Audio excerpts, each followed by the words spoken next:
Let me share with you about a patient. I'll call her Margaret.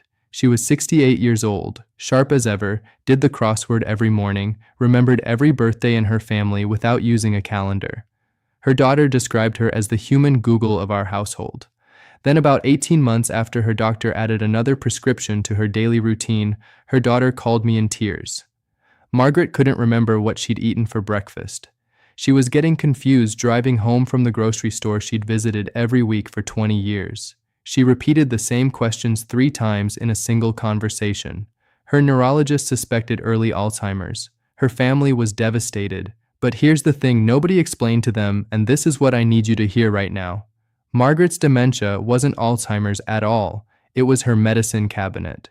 When we carefully reviewed her medications and made strategic changes with her physician's guidance, Margaret started coming back. Within 4 months, she was doing the crossword again. This is not a miracle story. This is preventable medicine. And today I'm going to walk you through the 9 most common medications that could be quietly, invisibly stealing your memory, ranked from commonly overlooked all the way to the most dangerous combination most doctors never warn you about. I'm Dr. William Collins, and this video could be one of the most important 20 minutes you spend this year. One quick thing before we dive in, stay with me all the way to number 1, because number 1 isn't a single medication at all. It's a hidden pattern that affects millions of seniors right now, and almost nobody is talking about it. Let's get into it. Now, I want to be clear about something before we go through this list. I am not telling you to stop your medications. Please do not do that without speaking to your physician. What I am telling you is that you have every right to ask questions, to understand what's going into your body, and to advocate for the health of your brain. Knowledge is not dangerous. Silence is. Also, drop a comment below right now. Tell me, are you over 60? What medications are you currently taking? I personally read through comments and I want to understand what you're dealing with. Your experience might help someone else watching this today. All right, number 9. Medication number 9, diphenhydramine. Here's a question.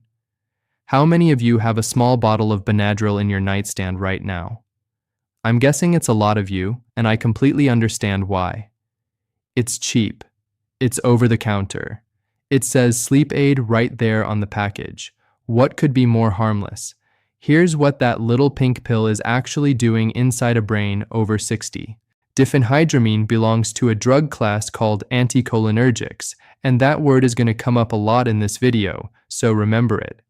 Anticholinergics work by blocking a neurotransmitter called acetylcholine, which is the brain's primary messenger for forming memories, maintaining focus, and staying alert. When you're young, your brain has plenty of acetylcholine to spare. When you're over 60, you're already running on a lower baseline.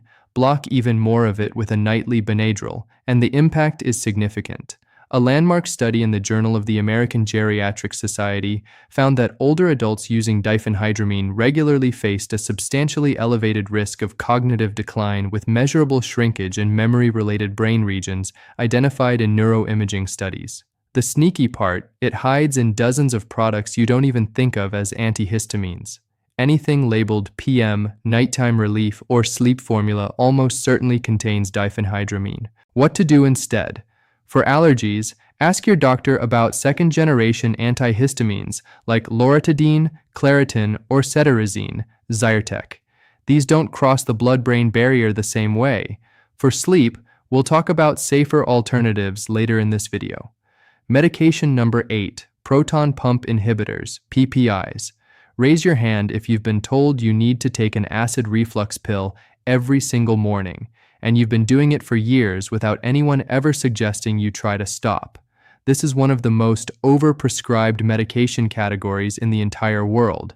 And the problem isn't just that people are on them, it's that they're on them indefinitely when most were designed for 8 to 12 weeks of use. Proton pump inhibitors, or PPIs, reduce stomach acid. That sounds straightforward. The problem is that your stomach acid also serves a critical function. It extracts and absorbs vitamin B12 from your food. B12 is not optional for brain health. It's essential. Deficiency in B12 is clinically linked to memory impairment, depression, nerve damage, and a pattern of cognitive decline that mirrors early Alzheimer's so closely that the two are sometimes confused even by experienced physicians. A 2016 study in JAMA Neurology examined over 73,000 adults 75 and older and found that long-term PPI users had a 44% higher risk of developing dementia compared to non-users. But it gets more layered than that. Research has also shown that PPIs may accelerate the accumulation of amyloid beta plaques, the toxic protein buildup that's one of the defining features of Alzheimer's disease. We're not just talking about a B12 deficiency. We're potentially talking about a direct molecular pathway to neurodegeneration. What to do? Talk to your doctor about tapering off PPIs using H2 blockers like famotidine, Pepcid as a bridge. Dietary changes, smaller meals, avoiding late-night eating, elevating the head of your bed slightly can dramatically reduce reflux symptoms naturally. And if you stay on PPIs long-term for genuine medical need, make sure your B12 and magnesium levels are tested regularly. If you're still here with me and finding this helpful, take a moment to type 8 in the comments. It lets me know you're watching and getting value from this.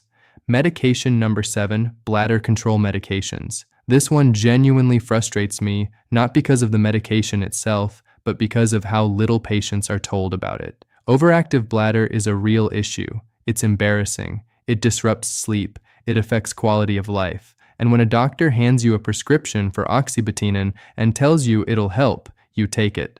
Of course you do. What almost nobody explains is this. Oxybutynin is one of the strongest anticholinergic medications in common clinical use. It doesn't just work on your bladder. It crosses the blood-brain barrier with remarkable ease and directly interferes with the same acetylcholine systems responsible for your memory and learning. Studies have shown that the hippocampus, the brain's memory filing center, actually demonstrates measurable volume reduction in long-term anticholinergic users. We're talking about a physical structural change, not just foggy thinking. Brain tissue. A comprehensive 2019 study published in the British Medical Journal found that seniors who use strong anticholinergic medications like oxybutynin for more than 1 year had a 49% higher risk of dementia diagnosis, nearly 1 in 2. Here's what makes this particularly heartbreaking. The early cognitive symptoms, forgetting appointments, misplacing objects, losing words mid-sentence, are almost universally chalked up to just getting older. The medication never gets questioned. The good news, newer bladder medications like mirabegron, Myrbetriq, work through an entirely different mechanism, beta-3 adrenergic agonism, and carry dramatically less cognitive risk. If you're on oxybutynin and you've noticed mental changes, please have this specific conversation with your urologist or primary care physician. Medication number 6, benzodiazepines. I want to pause here for a moment because this next category is one that people have very strong feelings about, and understandably so. Benzodiazepines, or benzos, have helped millions of people manage severe anxiety, panic attacks, and sleep disorders. For many people, they felt like a lifeline at a desperately difficult time. I am not dismissing that. What I am asking you to do is hear the science. Benzos work by amplifying a brain chemical called GABA, your natural calm-down signal. They're remarkably effective at producing short-term relief. The problem is what happens when that mechanism stays switched on for months or years. A 2022 study tracking over 8,000 seniors across a 6-year period found that those who used benzodiazepines for more than 3 months had a 51% increased risk of Alzheimer's disease. The risk was highest for long-acting formulations like diazepam, which accumulate in fatty tissues, including brain tissue, over time. Here's the biological explanation. When GABA is chronically over-amplified, your brain starts reducing its own natural activity in response. Neuroplasticity, the brain's ability to form new connections, learn, and adapt, begins to deteriorate. Memory encoding slows. Emotional regulation falters. The brain that was being calmed begins to lose its capacity for dynamic response. And the trap? When you try to stop, withdrawal is brutal. Rebound anxiety and insomnia can be far worse than the original symptoms. This makes the drug feel necessary even as it's causing the problem. Important: never stop benzodiazepines abruptly. This can be medically dangerous. Work with a physician on a slow, supervised taper over weeks or months. Alternatives include busperonie for anxiety, CBTI, cognitive behavioral therapy for insomnia, for sleep, and in some cases, low-dose melatonin or magnesium glycinate. Medication number 5, statins. Now, before I explain this one, I want to be careful because statins genuinely save lives. Cardiovascular disease remains the #1 killer of people over 60, and for many patients, statins are appropriate and important. But here's what your cardiologist may not have told you. Your brain is made up of nearly 60% fat. Cholesterol is not the villain it's been portrayed as in the context of the brain. It's a structural necessity. It forms the myelin sheath, the insulating layer around your nerve fibers that allow signals to travel quickly and efficiently. It's involved in the formation of synapses. Without adequate cholesterol, your neurons struggle to communicate. When you aggressively lower systemic cholesterol with a statin, you risk crossing a threshold where the brain doesn't have what it needs to maintain its architecture. The FDA actually updated statin labeling in 2012 to include warnings about memory loss and confusion as potential side effects, a relatively rare acknowledgement that the agency issued after reviewing thousands of adverse event reports from patients. A 2023 analysis in Frontiers in Aging Neuroscience found that seniors over 70 using high-dose statins for more than 3 consecutive years had a measurable increase in mild cognitive impairment compared to non-users. Here's the important nuance. Not all statins carry equal cognitive risk. Lipophilic statins, like simvastatin and atorvastatin, cross the blood-brain barrier more readily.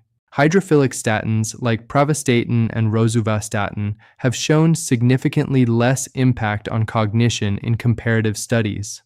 What to do? If you're on a statin and experiencing brain fog or memory changes, ask your doctor whether switching to a hydrophilic statin might give you cardiovascular protection with less cognitive impact. Also, have your CoQ10 levels checked. Statins deplete this compound, which is critical for cellular energy in the brain. If this has been helpful so far, consider sharing this with a friend or loved one who is taking statins. This is something many people simply aren't aware of, and a simple like helps more people find this information. Medication number 4, amitriptyline. This one surprises people every single time because amitriptyline is often prescribed for things that seem completely unrelated to psychiatry. Nerve pain, chronic migraine prevention, fibromyalgia, even insomnia. It's an old tricyclic antidepressant that's been repurposed over the decades for a whole range of conditions.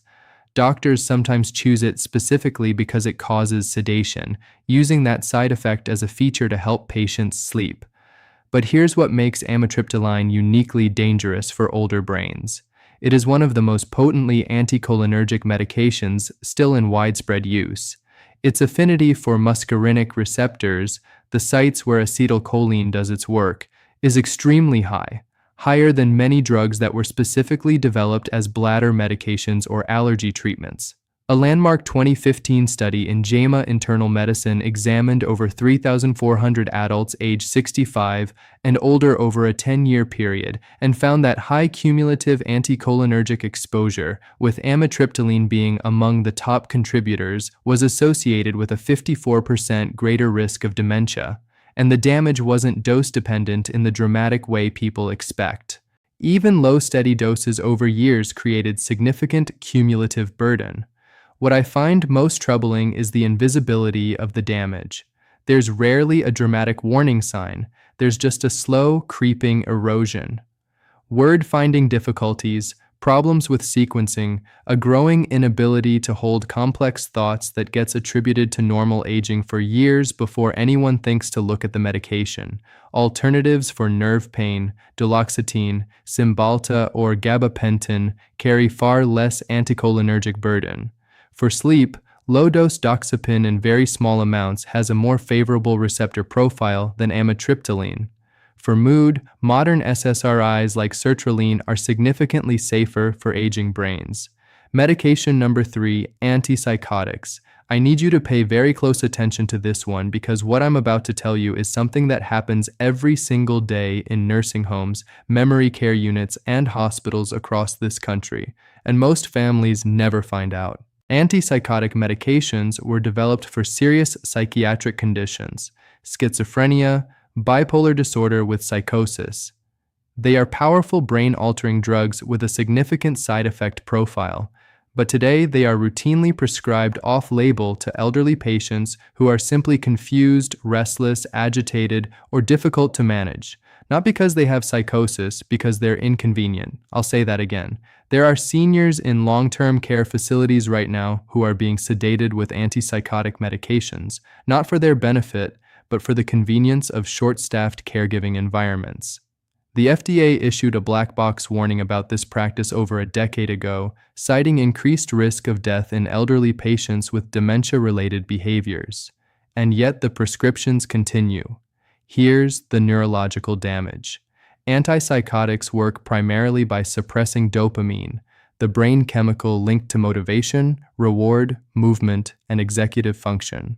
When dopamine is chronically suppressed in an aging brain, the results include flattened emotion, slowed thinking, impaired memory consolidation, and accelerated neurodegeneration. A 2022 study in The Lancet Healthy Longevity, tracking more than 25,000 older adults, found that seniors given antipsychotics for behavioral symptoms were 71% more likely to experience worsening cognitive decline within 12 months, even if they had no prior dementia diagnosis. If you have a loved one in a care facility, or if you yourself are being prescribed quetiapine or risperidone for reasons other than documented psychosis, ask direct questions. Ask why. Ask what the plan is to stop. Ask what non-pharmaceutical behavioral interventions have been tried. You are entitled to those answers. Medication number 2, paroxetine.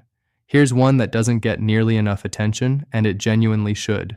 Paroxetine, sold as Paxil, is classified as an SSRI, a selective serotonin reuptake inhibitor, the same family of drugs as Prozac, Zoloft, and Lexapro.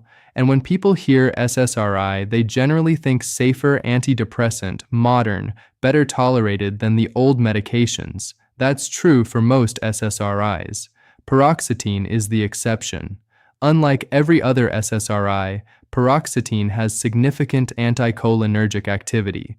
That one pharmacological quirk separates it entirely from its siblings. While Zoloft and Lexapro leave acetylcholine largely undisturbed, Paxil interferes with it in a way that much more closely resembles the older tricyclic antidepressants. A comprehensive 2021 review in Frontiers in Psychiatry found that elderly patients on paroxetine showed measurable declines in short-term memory and verbal recall within the first year of treatment, declines not observed in patients on other SSRIs at comparable doses. The American Geriatric Society has placed paroxetine on their Beers criteria, an official list of medications considered potentially inappropriate for older adults, specifically because of this cognitive concern.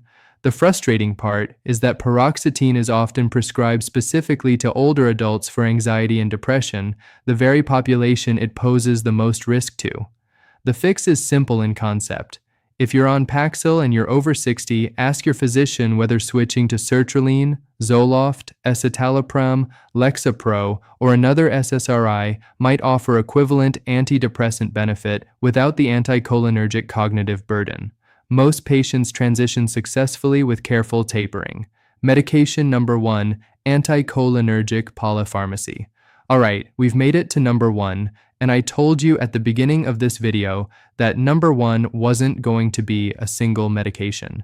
I want to explain exactly why, because I think this is the most important thing I'll say in this entire video. Every medication on this list, taken alone, might cause only mild, barely noticeable cognitive effects in some people. A little more brain fog, a little more forgetfulness, easy to dismiss, easy to attribute to age. But here's what happens in the real world. Seniors don't take one medication. The average American over 65 takes 4 or more prescription medications daily. Many take 6, 8, 10, or more.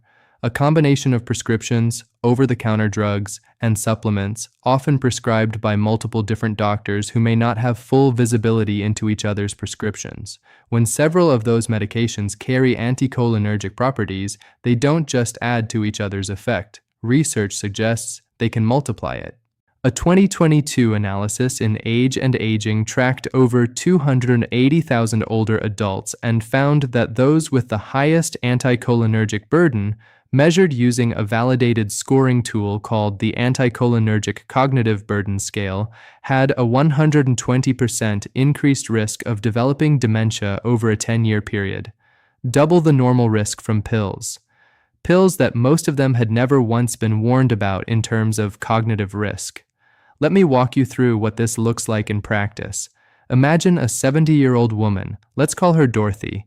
She takes Benadryl PM every night to sleep. She takes oxybutynin for the bladder.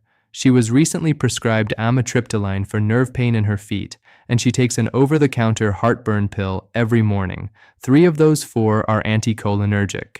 Each one, according to her separate prescribers, is appropriate and safe. Together, her anticholinergic burden score may be in a range clinically associated with significant dementia risk. And nobody, not one doctor, not one pharmacist, has done the math on her behalf. This is not a hypothetical. This is Dorothy. This is Margaret. This is your neighbor, your mother, your spouse. The medical term for this is polypharmacy, specifically anticholinergic polypharmacy. And it may be the single most underreported driver of dementia-like symptoms in the elderly population today. Now, here is what I want you to hear, and I want you to hear it clearly. Drug-induced cognitive decline is often reversible. I have seen it personally. When the medication burden is identified and systematically reduced under proper medical supervision, many patients experience a remarkable recovery of mental clarity. Memory returns, personality reemerges, the fog lifts. Your brain is not a passive organ. It is adaptive, resilient, and capable of healing when given the conditions to do so. Here is your action plan. 5 concrete steps you can take starting this week. Step 1, write down every single thing you take. Prescription medications, over-the-counter products, supplements, sleep aids, everything. Don't leave out the PM pain reliever you take occasionally or the allergy pill you've been using for years. Step 2, look up each item on the Anticholinergic Cognitive Burden ACB scale. This is a free, publicly available tool that scores medications by their anticholinergic risk. You can find it online with a simple search. Step 3. Schedule a medication review with your primary care physician. You can use that exact phrase, "I'd like to schedule a medication review to assess my anticholinergic burden." A good physician will not be offended. They'll appreciate the advocacy. Step 4. Ask specifically about deprescribing. This is the intentional, supervised process of tapering off medications that are no longer necessary or that carry unacceptable risk. It is a legitimate and growing field of geriatric medicine. Step 5. If your doctor is dismissive, get a second opinion. You are not being difficult. You are being responsible about your own health. A geriatric pharmacist, yes, that is a specialization that exists, can also perform a comprehensive medication review. Before you go, I want to hear from you. Which of these 9 medications are you or someone you love currently taking? Have you noticed any of these symptoms?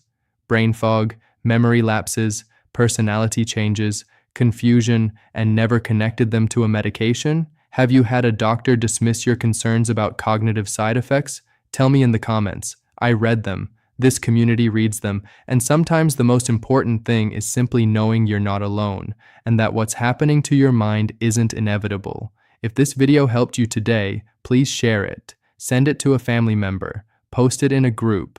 The person who most needs to see this probably isn't going to search for it on their own. You might be the reason they find it. I'm Dr. William Collins. Thank you for spending this time with me today. Your brain is worth protecting, and now you have the tools to start. Stay sharp, stay informed, and I'll see you in the next one.